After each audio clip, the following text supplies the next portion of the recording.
Hello student, this is science के। आज हम डिस्कस करने वाले हैं ड्यूअल नेचर ऑफ मैटर। यानी कि इससे पहले अगर हम देखें तो हमने डिस्कस किया था ड्यूअल नेचर ऑफ लाइट यानी कि रेडिएशन। ठीक है, आज हम डिस्कस करेंगे ड्यूअल नेचर ऑफ मैटर। तो हेडिंग लगाइए, क्या रहेगा? Dual nature of matter. अब इस चीज को ध्यान से देख लीजिए कि ड्यूअल नेचर हम डबल पढ़ रहे हैं। एक बार हमने रेडिएशन का पढ़ा, अगर मैं थोड़ा सा रिपीट करूं उस चीज को तो जरा ध्यान से देखिए। हमने पहले डिस्कस किया था dual nature of radiation, dual nature of radiation. अब इससे रिलेटेड टॉपिक हमने बहुत पढ़े थे। हमने सबसे पहले डिस्कस किया था इलेक्ट्रोमैग्नेटिक वेव थ्योरी, या हम जिसको बोल सकते हैं इलेक्ट्रोमैग्नेटिक रेडिएशन, EMR हमने डिस्कस किया था।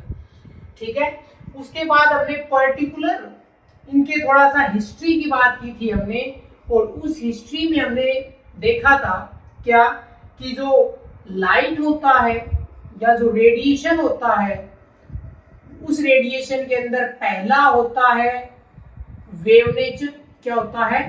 Wave nature. और दूसरा होता है उसमें पार्टिकल नेचर। ये पूरा हमने अच्छे से डिस्कस कर लिया था। और अगर लाइट के कंसेप्ट की बात की तो उसमें वेव नेचर को समझना आसान था और पार्टिकल नेचर को समझना थोड़ा सा मुश्किल था। फिर इसमें हमने डिस्कस किया था प्लेन क्वांटम थ्योरी। उसी प्रकार अब हम क्या डिस्कस करने वाले हैं? ड्यूअल नेचर ऑफ मैटर पढ़ने वाले हैं। ड्यूअल नेचर ऑफ मैटर पढ़ने वाले। इसका मतलब क्या रहेगा? इसका मतलब रहेगा मैटर हैव ड्यूअल नेचर, यानी कि जो मैटर है उसके अंदर वेव नेचर भी होगा। अब ये बात बहुत ही अलग है। और उसके अंदर पार्टिकल नेचर भी होगा। और ये हमारे लिए आसान है क्योंकि मैटर पार्टिकल से मिलकर बनते हैं। तो वेव नेचर और पार्टिकल नेचर क्लियर। तो यहाँ पे देखो, यहाँ पे लाइट का वेव नेचर है और पार्टिकल नेचर है। यहाँ पे मैटर का वेव नेचर और पार्टिकल नेचर है। अब हमें पता है कि जो पार्टिकल है मैटर है वो तो एक ही बात है कि पार्टिकल मिलकर ही तो किसको बनाते हैं? मैटर को बनाते हैं ना। तो पार्टिकल और मैटर तो एक ही बात हो गई। ठीक है, यानी कि हम ये कह सकते हैं कि पार्टिकल में मैटर में पार्टिकल और वेव नेचर है और लाइट में वेव और पार्टिकल नेचर है। इसको बोला जाता है नेचर हैज सिमेट्री। इसको क्या बोला जाता है? Nature has symmetry. सिमेट्री मतलब दोनों चीजें एक जैसी है, एक दूसरे के अपोजिट है। वेव में दोनों नेचर है, लाइट में दोनों नेचर है, वेव और पार्टिकल। और मैटर में भी दोनों है, पार्टिकल नेचर और वेव नेचर। तो नेचर हैज सिमेट्री। अब इसकी जो स्टार्टिंग है वो स्टार्टिंग हुई थी 1924 के अप्रोक्स। एक साइंटिस्ट थे, एक फ्रेंच फिजिस्ट थे जिनका नाम क्या था? डी ब्रोई। क्या था? डी ब्रोई। अब डी ब्रोई ने अपना एक हाइपोथेसिस दिया, अपना एक थ्योरेटिकल कंसेप्ट दिया जिसको बोला गया था de Broglie hypothesis. De Broglie hypothesis clear. इस हाइपोथेसिस में क्या डिफाइन किया गया? इसमें ये बोला गया कि मैटर जो पार्टिकल से मिलकर बनता है वो अपने साथ एक वेव रखेगा। यानी कि matter which is made by particle also exist wave nature, also exist wave nature। और ध्यान रखना ये वेव नेचर अब हम निकालेंगे। एक मूविंग पार्टिकल होना चाहिए, एक मोशन में होना चाहिए, एक मूविंग मैटर होना चाहिए। यानी कि हम पूरा अगर इसको करें तो ये क्या हो जाएगा कि moving matter which is made by particle also exist wave nature. वो अपने अंदर एक वेव नेचर रखेगा। मतलब क्या कि अगर कोई मैटर है जिसका मास m है, उसका मास हमने क्या ले लिया? m ले लिया, और वो v वेलोसिटी के साथ जा रहा है। क्या जा रहा है? वो v वेलोसिटी के साथ जा रहा है। तो अब इसका वेव नेचर होगा।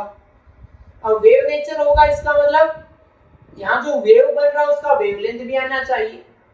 और वेवलेंथ कैसे निकाला जाएगा? अब यहाँ से एक चीज कॉमन है कि अगर मास है और v वेलोसिटी है तो यहाँ से हम मोमेंटम निकाल सकते हैं। क्या निकाल सकते हैं? मोमेंटम निकाल सकते हैं। तो यहाँ से हो जाएगा p इक्वल टू mv हो जाएगा। मोमेंटम मास मल्टीप्लाई वेलोसिटी, मास मल्टीप्लाई वेलोसिटी हो जाएगा। तो अगर यानी कि अगर ये मूविंग है, मोशन में है, तभी वेव बनेगा, तभी वेव कैरेक्टर आएगा, रेस्ट में तो आएगा नहीं। तो यानी कि अगर वो वेव है उसके अंदर तो वेवलेंथ भी आएगा। तो the wavelength of the wave which is associated with moving matter कि जो वेव है, मूविंग मैटर के चलने से जो वेव बन रही है, अगर उसका हम वेवलेंथ निकालना चाहते हैं तो हमारे पास यहाँ पे रिलेशन रहेगा। हाइपोथेसिस में एक रिलेशन दिया गया, और रिलेशन क्या था? लैम्डा यानी कि उस वेव का जो वेवलेंथ है वो डिपेंड करेगा h बाय p पे, यानी कि h यानी कि प्लेन कांस्टेंट और p यानी कि मोमेंटम। तो अगर हम उस वेव का वेवलेंथ निकालना चाहते हैं तो एक हिसाब से एक रेशियो रहने वाला है प्लेन कांस्टेंट और मोमेंटम का। पहले नोट कीजिए, फिर आगे देखते हैं। तो पहले तो इस चीज को ध्यान से समझ लेना जो हमने स्टार्टिंग में लिखा है कि लाइट में भी दोनों नेचर की बात होती है और मैटर में भी दोनों की बात होती है। इसको बोला जाता है नेचर है सिमेट्री। ठीक है, स्टार्टिंग डी ब्रोई हाइपोथेसिस से हुई है। एक फ्रेंच फिजिसिस्ट थे, उन्होंने ये पूरा कंसेप्ट दिया था, लेकिन ये पूरा थ्योरेटिकल कंसेप्ट था, कोई एक्सपेरिमेंटल डाटा नहीं था। बाद में इसको भी प्रूव किया गया, हम पूरा देखने वाले हैं, हम पूरा डिस्कस करेंगे इसको कि जो हाइपोथेसिस है इसको एक्सपेरिमेंटल प्रूफ किया गया था। ठीक है, अब इसको हम आगे बढ़ाते हैं कि हमारे पास एक फॉर्मूला आ गया कि lambda is equal to h by p, h by p। अब देखते हैं जरा। तो lambda is equal to h by p आया, और मैं इस चीज को चेंज करूं तो h होता है 6.626 multiply 10 to power minus 34 joule second divide by p होता है मास और वेलोसिटी। क्लियर? यानी कि वेवलेंथ निकल जाएगा हमारे पास अगर मास और वेलोसिटी हो। अब ये जो कंसेप्ट है ये दो अलग अलग चीजों पर अप्लाई किया गया, एक साइज में जो मैटर बड़ा है और एक तो छोटा है। यानी कि हम अब लेंगे एग्जांपल, यानी कि दिस कंसेप्ट या हाइपोथेसिस अप्लाई ऑन बोथ मतलब स्मॉल साइज के लिए भी और लार्ज साइज के लिए भी, स्मॉल साइज के लिए भी और लार्ज साइज के लिए भी अलग अलग मैटर लिए गए, एक छोटा और एक बड़ा। यानी कि हम पहले एग्जांपल में डिस्कस करने वाले हैं एक मूविंग बॉल के लिए। किसके लिए? मूविंग बॉल यानी कि जो एक मैटर है जो पार्टिकल से मिलके बना है, और अगर वो मूव है, अगर वो मोशन कर रहा है तो उसका भी वेव बनेगा, वेवलेंथ उसका भी हम निकालेंगे। कैसे? कि सपोज कर लेते हैं उसका जो मास है वो 0.1 kg हमने मान लिया, और उसका हमने वेलोसिटी भी मान लिया, वो क्या ले लिया? 60 मीटर पर सेकेंड। अब जब मैं इस फॉर्मूला में रखूंगा कि lambda is equal to h रखा 6.626 10 to power minus 34 divide by mass 0.1 multiply velocity 60। जब ये आप सोल्व करेंगे तो एक अप्रोक्स आंसर आएगा 10 टू पावर माइनस 34। अभी तो ये मीटर में आएगा, और अगर हम इसको एंगस्ट्रॉम में चेंज कर देंगे तो lambda is equal to -24 angstrom आ जाएगा। अब ये -24 आया, यहाँ से ये पता चला कि ये क्या है? एक स्मॉल वेवलेंथ है, एक स्मॉल वेवलेंथ है। स्मॉल वेवलेंथ का मतलब नॉट डिटेक्ट, ये डिटेक्ट नहीं की जा सकती, नॉट डिटेक्ट, यानी कह सकते हैं नॉट मेजरेबल, नॉट मेजरेबल। यानी हमने कैलकुलेशन में तो कर दिया इसको, वैसे हम नहीं कर सकते इसको मेजर। और इसी के साथ अब इससे हम स्मॉल लेते हैं, एग्जांपल सेकंड। अब हमने ले लिया एक मूविंग इलेक्ट्रॉन, इलेक्ट्रॉन के ऊपर अप्लाई करते हैं इसको। Moving electron. अब इलेक्ट्रॉन का जो मास है आपको पता है 9.1 मल्टीप्लाई 10⁻⁻31 kg। क्लियर। और वेलोसिटी ले लेती है सेम, कि दो बॉडी, एक छोटा एक बड़ा है लेकिन वेलोसिटी सेम है, तो थोड़ा मैच भी होना चाहिए data.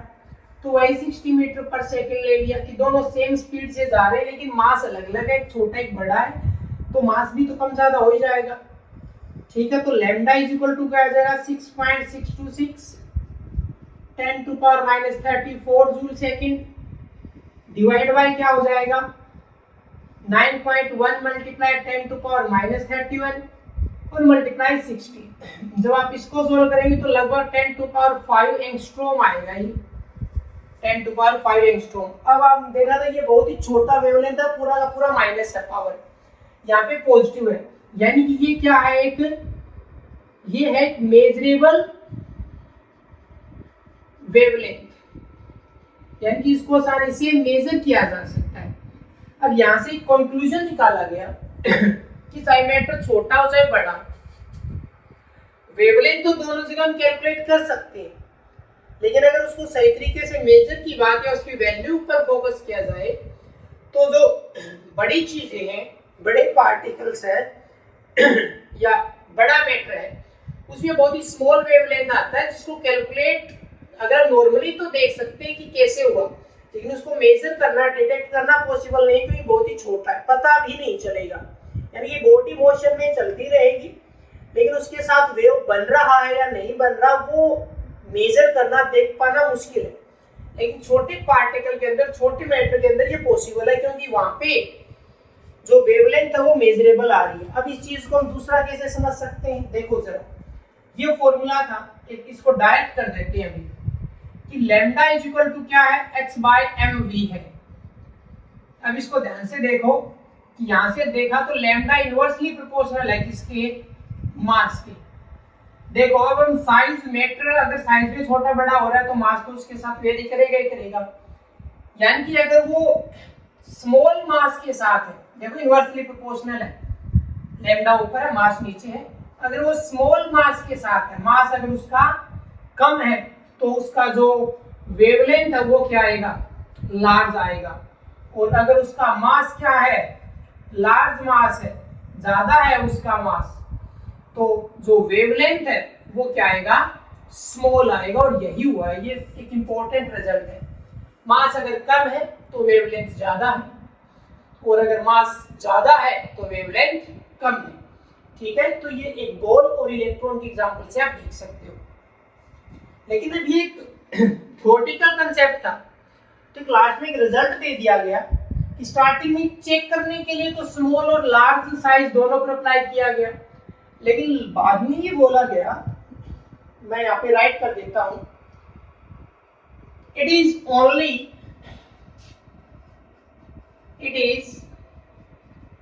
Only for microscopic particle. ये जो हाइपोथेसिस है ये सिर्फ किसके लिए है, माइक्रोस्कोपिक पार्टिकल या मैटर के लिए, कि जो छोटी चीजें हैं उस पर ये अच्छे से अप्लाई होगी। बड़ी चीजों पर अगर आप अप्लाई करेंगे तो वेवलेंथ क्या आएगा, बहुत ही छोटा आएगा। तो ये पहले इतना नोट कीजिए। अब ये जो हाइपोथेसिस, ये जो थ्योरेटिकल कंसेप्ट था, इसको बाद में एक्सपेरिमेंटल प्रूफ किया दो अलग साइंटिस्ट ने, जिनका नाम था डेविसन और जर्मर। जर्मर और डेविसन ने इसको एक्सपेरिमेंटल प्रूफ किया था। और ये जो टॉपिक है, इसका एक्सपेरिमेंट कैसे हुआ, क्या रिजल्ट निकले, ये फिजिक्स में स्टडी किया जाता है। लेकिन हमारे लिए यहाँ पे जो यूजफुल डाटा है वो है कुछ फॉर्मूलाज। हम कुछ फॉर्मूला देखेंगे यहाँ पे आपके सिलेबस के अकॉर्डिंग। तो इस पॉइंट को तो आप हमेशा याद रखेंगे कि डेविसन और जर्मर ने इस चीज को एक्सपेरिमेंटल प्रूफ किया था, यानी कि this hypothesis is experimentally proved by Davisson and Germer. इन्होंने इसको एक्सपेरिमेंटली प्रूफ किया था। ठीक है, तो ये सिर्फ आपकी नॉलेज के लिए है। अब हम यहां से देखने वाले हैं कुछ इंपॉर्टेंट फॉर्मूला। ठीक है। अब फॉर्मूला में देखो स्टार्टिंग हमने कहां से की है, स्टार्टिंग हमने कर दी कि lambda is equal to H by P होता है, ठीक है, यानी कि एच बाई एम वी। अब और हम क्या निकाल सकते हैं, अब ये अभी तक ये वेलोसिटी है मास के साथ एम वी। अब जरा देखिए इन्हीं का यूज करेंगे कि lambda is equal to H by P हो गया, ठीक है, P is equal to M V हो गया। मैं कुछ मान लेता हूँ, इसको मैंने फर्स्ट मान लिया, इसको मैंने सेकंड मान लिया। अब यहाँ से हम एक नई चीज ले आते हैं, वो ले आते हैं काइनेटिक एनर्जी। अब काइनेटिक एनर्जी होता है 1/2 mv²। क्लियर। अब मैं यहाँ से V निकाल रहा हूँ, तो यहाँ से अगर मैं V निकालूंगा तो मेरे लिए क्या आ जाएगा, m बाय या P बाय क्या आ जाएगा, m आ जाएगा। वेलोसिटी मैंने निकाल लिया, क्या आ गया, P बाय m आ गया। ये वैल्यू मैंने यहाँ पे डाली, तो kinetic energy is equal to क्या आ गया, 1/2 m as it is square हो जाएगा, तो p² डिवाइड बाय m², क्योंकि मल्टीप्लाई में, तो इसको मैं थोड़ा ऊपर लिख देता हूँ। क्लियर। तो स्क्वायर से ये m हो गया कैंसिल, तो यहाँ पर क्या बचा, kinetic energy is equal to p² divide by 2m बचा। क्लियर। अब यहाँ से p का वैल्यू निकाल लो, तो यहाँ से क्या आ जाएगा, p is equal to 2m, ये मल्टीप्लाई में आ जाएगा, तो यहाँ पे आ गया काइनेटिक एनर्जी। अभी स्क्वायर में है, तो यहाँ से सिर्फ p निकाल लो कि p इज इक्वल टू, अगर मैं इसको करूंगा तो 2m, और काइनेटिक एनर्जी के लिए सिर्फ मैं k लिख रहा हूँ, वो कहां चला जाएगा, अंडर द रूट। ये एक नया वैल्यू आ गया। क्लियर। इसमें हमने काइनेटिक एनर्जी को शामिल कर दिया, क्यों, क्योंकि हम मोशन की बात कर रहे हैं, वेवलेंथ मोशन के साथ जुड़ा हुआ है, वेव तभी एसोसिएट कर रहा है, तभी बन रहा है जब वो मोशन में। तो हम यहाँ से एक नया फॉर्मूला ले आए, तो यहाँ पे देखो जरा, मैं p को q से रिप्लेस करूंगा तो मेरे पास आ जाएगा यहाँ पे h, और डिवाइड बाय क्या आ जाएगा, अंडर द रूट 2m, और काइनेटिक एनर्जी क्या आ जाएगा, 2m काइनेटिक एनर्जी। चलिए इसको पूरा लिख लो चाहे, काइनेटिक एनर्जी। ओके।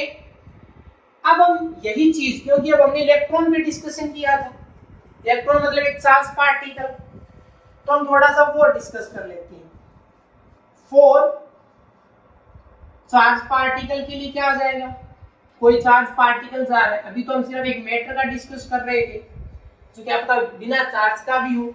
अब चार्ज पार्टिकल के लिए बात कर ली, तो चार्ज चाहे कुछ भी हो, कि क्यू चार्ज मूव कर रहा, चार्ज मूव कर रहा है, इसका मतलब करंट की बात आ गई। तो यहाँ पे क्या निकल के आएगा, यहाँ पे निकल के आएगा पोटेंशियल डिफरेंस V। क्या निकल के आएगा, पोटेंशियल डिफरेंस V आएगा। अब यहाँ से आप निकाल लो वर्क डन, क्या निकलेंगे, वर्क डन निकालेंगे, तो क्या हो जाएगा, charge multiply potential difference, charge multiply potential difference. अब ये अगर ये वर्क डन है, तो यहाँ पे हमने काइनेटिक एनर्जी अलग से निकाला, लेकिन सही तरीके से देखा जाए तो जितना एनर्जी होता है उतना ही वर्क डन होता है, यानी कि ये किसके इक्वल आ गया, ये इक्वल आ गया काइनेटिक एनर्जी के। Energy is equal to work done, तो जितना वर्क हुआ इसका मतलब वही काइनेटिक एनर्जी है। अब ये नया वैल्यू आ गया हमारे पास, नया वैल्यू मतलब ये ऊपर वाला मैं चेंज कर सकता हूँ। अगर मैं इसी रिलेशन को देखूं तो अब ये चेंज हो जाएगा। एग्जाम्पल के तौर पे अगर यहाँ पे हम एक चार्ज पार्टिकल एग्जाम्पल, जैसे हमने ऊपर इलेक्ट्रॉन डिस्कस किया है, तो एग्जाम्पल के लिए जो हम क्या किसकी बात कर लेते हैं, इलेक्ट्रॉन की बात कर लेते हैं। किसकी बात कर लेते हैं, इलेक्ट्रॉन की। ठीक है, तो पहले चलो इससे निकाल देते हैं। यहाँ से मैं निकालूंगा तो P क्या हो जाएगा फिर से, कि 2 मास m रहा जो चार्ज का होगा, ठीक है, और काइनेटिक एनर्जी के लिए क्या आ जाएगा, यहाँ पे Q और V आ जाएगा। ये एक नया आ गया। मैंने लास्ट में किसको चेंज किया, सिर्फ काइनेटिक एनर्जी को, जो मैं किसमें लिया, चार्ज और पोटेंशियल डिफरेंस में। तो यहाँ पे एक नया फॉर्मूला और लिख देते हैं कि h/2m, और काइनेटिक एनर्जी किसका क्या आ गया, चार्ज और पोटेंशियल डिफरेंस, और complete under the root. Clear, Q और V आ गया। ओके, अब आगे देखते हैं इस चीज को।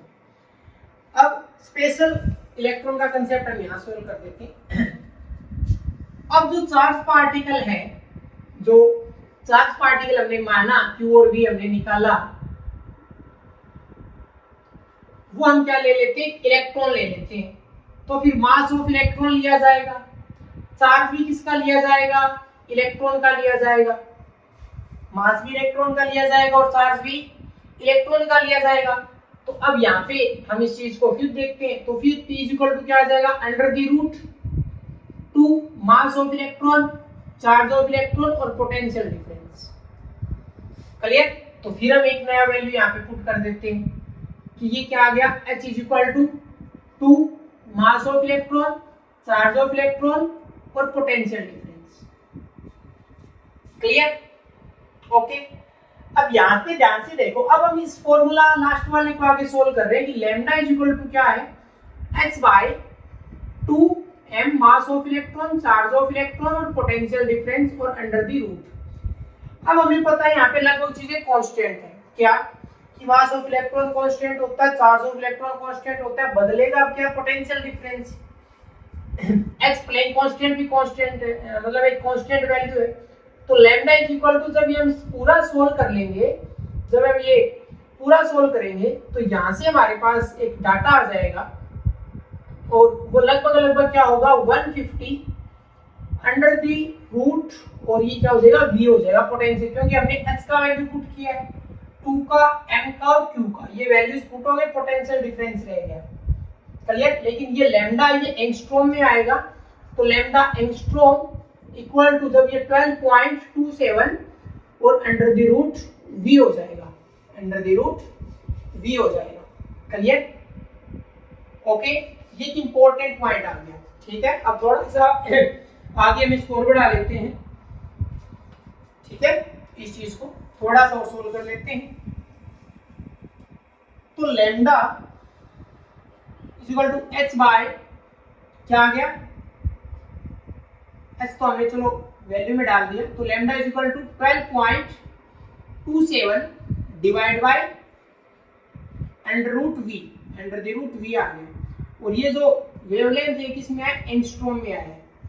और अगर इसी को हम मीटर में निकालना चाहे, यानी कि लैम्डा अगर हम मीटर में निकालें तो आंसर आ जाएगा 1.22 multiply 10 to power -9 under the root v। ये सारा कैलकुलेशन सोल्व करने के बाद का पार्ट है। तो दो अलग अलग फॉर्मूला आए हैं, जिसमें एक वेवलेंथ एंगस्ट्रॉम में है और दूसरा वेवलेंथ मीटर के अंदर है। क्लियर। तो इसको अच्छे से नोट कर लीजिए, ये कुछ इंपॉर्टेंट फॉर्मूला थे। ठीक है, तो ये कंप्लीट था डी ब्रोई हाइपोथेसिस, जो स्मॉल पार्टिकल एक स्मॉल मैटर के लिए अप्लाइकेबल होता है, और इंपॉर्टेंट फॉर्मूला हमने डिस्कस कर लिए। अब मिलते हैं नेक्स्ट लेक्चर के साथ, पढ़ते रहिए।